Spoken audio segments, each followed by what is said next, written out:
everyone, it's Miss Sichi again, and I'm here to share some of the reads that I've enjoyed over the summer holidays. I hope you managed to get a little bit of reading in, and even if you didn't, hopefully I've maybe got a book here that might suit you. We've got lots of reading events coming up this year, and I hope you'll all be able to get involved. So make sure that you're subscribed to our channel and get notifications, even if it's through an adult's account, and hopefully you'll get the chance to watch the videos and get involved in some of our challenges and activities that we're going to be doing this year. But back to my summer reads. So I've tried to separate them up into reads for early years, for early readers, reads for like middle of the school, and reads that I think might appeal to the older children at school. Murray and Bun, Murray the Viking by Adam Storr is an excellent little book, filled with illustrations and not a lot of vocabulary. So it means that it's great for those early readers because there's lots of page turning, even although there's not necessarily great deals of sentences. However, it is really, really funny. It's really well written, and I think you can't help yourself falling in love with Murray and Bun. And recently a sequel's come out. I've not read the sequel, but I'm looking forward to getting a hold of it, because if the first one's anything to go by, I think I'm going to love the second one too. The next book in this category for those early readers is a Little Gems book by our Scottish author, Pamela Butchart. Pamela Butchart has written a great deal of novels for different age groups, and this one was funny and appealed to sort of like a spookier side of things. It's definitely not scary though, I wouldn't say it's scary, but you can see how the characters are thinking there's something going on, and it's called The Ghost Cat Who Saved My Life. It's written by Pamela Butchart, like I said, and illustrated by Monica Filipina. And the illustrations are colour illustrations, and some pages might be filled with text, but it's only a little book. So when I say it's filled with text, it's just a wee page. So it doesn't feel like it takes a great commitment to get through that one. So again, great for those early reading, if that's you, if you've just started to feel like more confident reading. I'm sure you'll have heard of this one, Ottoline and the Yellow Cat by Chris Riddell. This is a charming wee book, and we've got Ottoline, who is, she's a little bit of a detective, and she lives in this wonderful flat, and there's a map in the book to show the layout of the flat. And Mum and Dad are away on their travels, as far as I know, but there is someone there to keep an eye on Ottoline while she tries to figure out what's going on and where are all the pets. I really enjoyed that one. Another great read, and this is one of my daughter's favourite, Bad Nana by Sophie Henn. Older, Not Wiser. These are like really funny books. There's a series of them. The illustrations are bold and interesting, and again, it makes you laugh.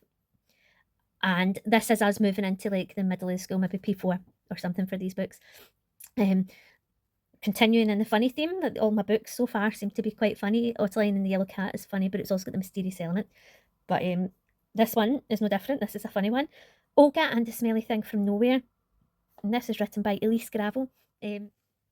Olga is interested in animals, and this book charts what she knows. She creates fact files, so they're kind of written from her perspective. The whole story's told from her perspective, and she finds a little creature that she figures out their name is Me, and she believes they might have came from another planet, this creature. So she's trying to figure out how to take care of Me and how best to share their life together. It's really funny, really enjoyable, and lots of illustrations, including labelled pictures and things to show us sort of like what she's learning about Me and other things that she's learned about.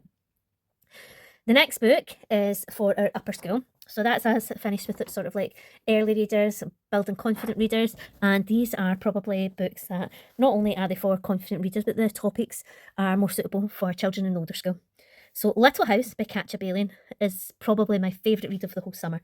It's a little book, again, but packs a really strong punch.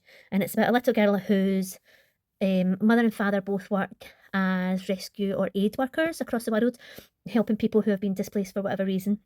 But Mum hasn't actually been working since she was born, since the girl was born, and is now ready to go out to go back to her job.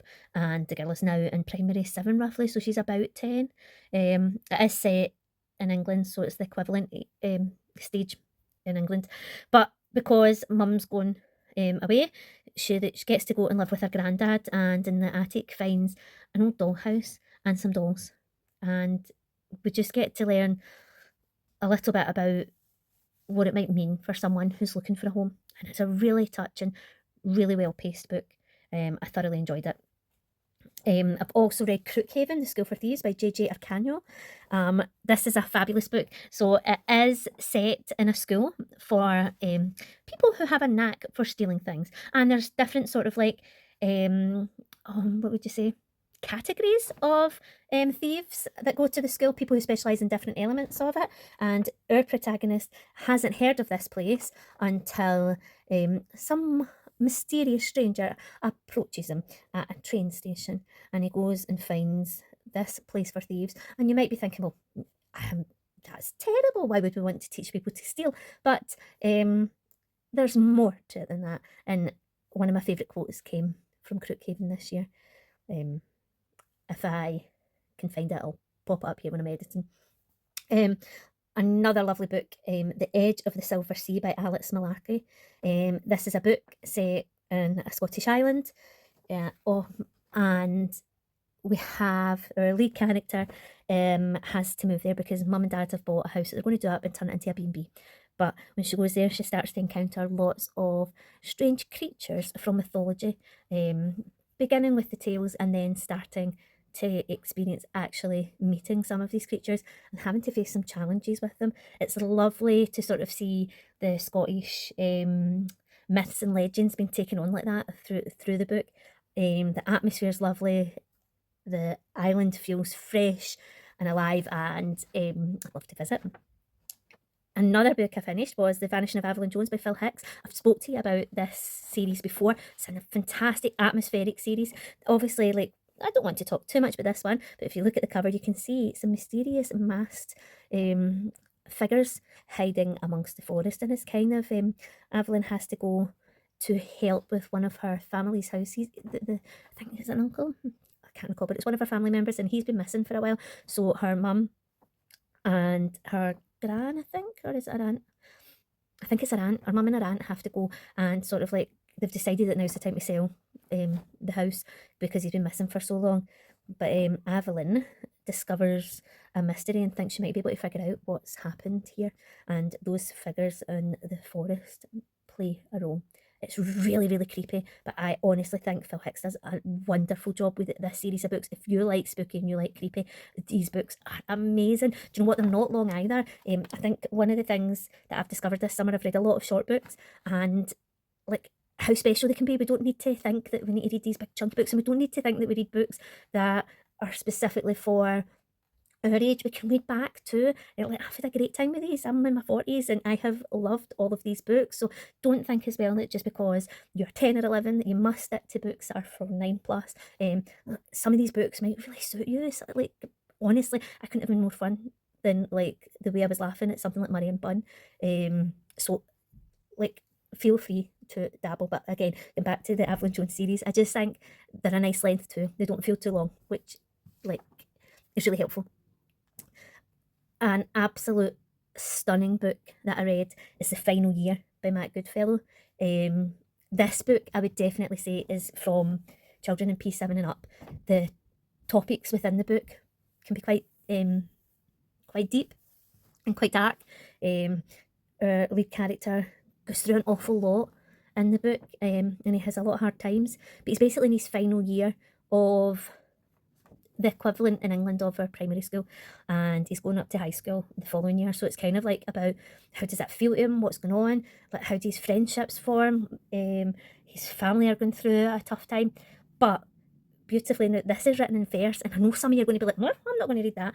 I promise. What's beautiful about it is the language, and the sentences are chosen so well, and they're condensed, so there's not a lot to read. So a lot is said that might take a paragraph in a non-verse book, but takes one sentence to say.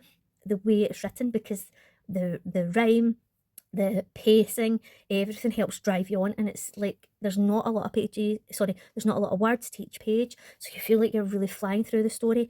Like I say, there are some really, really dark, sad things that happen in this book, so I wouldn't pick that up unless you and your family think that's a good choice for you.